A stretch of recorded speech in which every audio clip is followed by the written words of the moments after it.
Jesus did not keep the law of Moses perfectly. I'll tell you why. On one occasion, he was asked about divorce in Matthew 19. Now, listen carefully. Let's look at it in verse 8. Jesus replied, Moses permitted you to divorce your wives for certain reasons. Doesn't really matter because it's over now, because of your hardness of heart.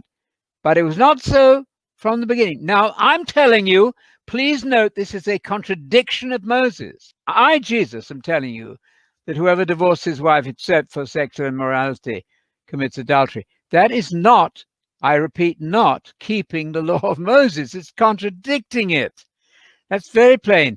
If Jesus did not introduce and give the words of the new covenant, then you've actually refused to believe Jesus. So this is a serious issue. The Jesus you're accepting is the Jesus who taught the new covenant, and that required modifying the Sabbath. He did not insist on keeping the Sabbath. He himself said that even in the Old Testament, some of the priests could break the Sabbath and be innocent. How much more now that the real leader of the new covenant is present in Jesus, they are not bound by Sabbath keeping. And the same goes then for the food laws in Mark 7, where Jesus said, it isn't what goes into your mouth from the outside that is really going to defile you. In saying that, Mark 7:19 says, Jesus cleansed all the food laws. Those are very clear texts. So by no means should you believe that Jesus is under the old covenant. That's just a falsehood and actually slaps Jesus in the face and refuses to believe what he clearly taught, that he was ministering the words of the new covenant. So there you have Mark 7:15 is quite stunning to me, because these are the words of our Lord himself. Nothing, okay, what is nothing? Nothing that enters a man from the outside. And again, the context is food, having a dinner, right? As you said, Anthony. Nothing defiles a person from the outside, but the things that come out of a person, and that's all these, your bad language, your bad words, hateful words, etc. And then obviously Mark understood the Lord as saying, all foods are clean. I mean, that's crystal clear to me.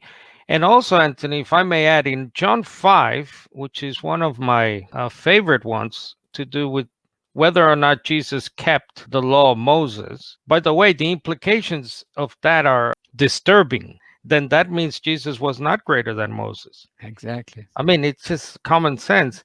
And look at this in John 5. Again, this has to do with on the Sabbath.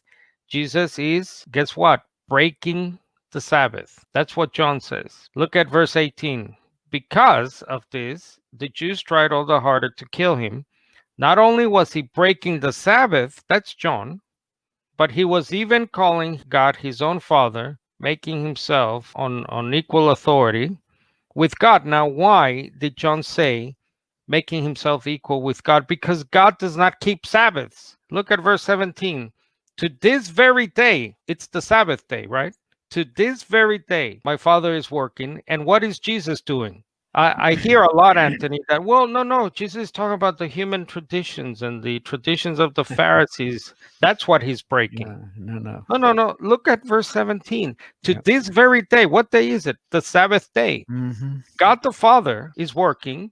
Jesus is such a instigator, isn't he, Anthony? In the best sense of the word. Provocative. He's a provocateur. Mm-hmm. He's like, in the best sense of the word, he gets in your face in the best sense of the word or the practice. Yeah.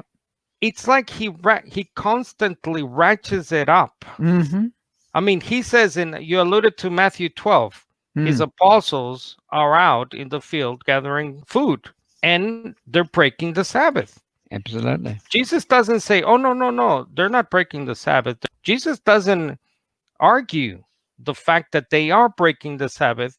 And what tells you that they are breaking the Sabbath is when Jesus points to the Levites and King David himself and says they broke it and they were innocent. Is that clear? And then the ratcheting it up. Mm-hmm. Look at verse 6, Anthony. Yeah. I tell you, something greater than the temple is here. I mean, the guy is such a Troublemaker in the best sense of the word, Yes. isn't he? I'm glad that question came up, because if you're confused on when the Old Testament ended and the New Covenant began, you're very confused. And so I suggest humbly, respectfully, you are very confused and in danger then of not getting the right notion of the gospel at all. So we can finish with this one in John 1:17. The law came through Moses, but grace and truth came through Jesus Christ. That's most important. The great shift, covenants, is the arrival of Jesus preaching the gospel. The falsehood is that nothing happened till the cross. That's not what Jesus taught. He taught the words of the new covenant for his ministry, and then, of course, he ratified all that with his blood. That's quite clear. But it's a very great mistake to think that Jesus was not giving us the words of the new, not the Mosaic, but the new covenant in his teachings. Well, it's amazing, Christians, we call him Lord, Lord. I mean, that's what we call Jesus, Lord, Lord. Yes. Yet we're saying that during his lifetime, he was under the law of Lord Moses. Moses. Very bad. Now, and Very just to bad. be clear, Anthony, just to wrap this up, Yep. the counter argument is that, so you're saying Jesus was a lawbreaker. If you He was a lawbreaker, yes, but what law are you talking about? Come on now. Yes, Jesus broke the law of Moses. He wasn't under the law of Moses. No, Jesus did not break the law of the new covenant. So to say he was a lawbreaker is very clever, but it's very mistaken. Of course, Jesus didn't break the law, but what law are you talking about? Let's get this clear.